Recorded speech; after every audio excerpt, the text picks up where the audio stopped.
এখন পর্যন্ত তো নির্বাচন প্রতি ভালোই মনে হচ্ছে। এই দেশে যা কিছু ভালো সবকিছু কিন্তু বিএনপির অর্জন। গতকালই তো বলেছি আপনারা নিশ্চয়ই দেখেছেন যে আমরা এটাতে খুব উদ্বিগ্ন, কনসার্ন। আমরা মনে করি এটা সরকারের একটা ব্যর্থতাই বলবো যে তারা অস্ত্র উদ্ধার করতে পারেনি, এবং এখন পর্যন্ত আইন শৃঙ্খলা পরিস্থিতি সেই রকম একটা উন্নত হয়েছে বলে আমার কাছে মনে হয় না। তবে আমি আশাবাদী, আমি মনে করি যে এই নির্বাচন চলাকালীন সবাই সেটা ইমপ্রুভ করবে আরো, এবং একটা ভালো অবস্থায়। আমরা তো যতদিন দেখে এসেছি বড় দুই দল বলতে এটা বোঝানো হতো যে আওয়ামী লীগ, যেটা এখন আপনার হয়ে গেছে, নিষিদ্ধ হয়েছে। আমি আপনার মনে করি যে এটা সবার বেলা প্রযোজ্য না।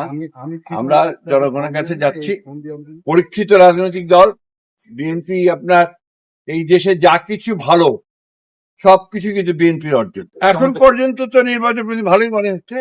আর নির্বাচনের পরিস্থিতি বোঝা যাবে যখন আপনার শুরু হবে প্রচারণা, তার আগে কিন্তু বোঝা যাবে না। এখন তো আপনার সবাই যে যার সাংগঠনিক ব্যাপারগুলো গোছাচ্ছে, আপনার মনোনয়নের ব্যাপারগুলো গোছাচ্ছে। নির্বাচনের প্রকৃত অবস্থা আপনি বুঝতে পারবেন যখন এর প্রচার শুরু হবে।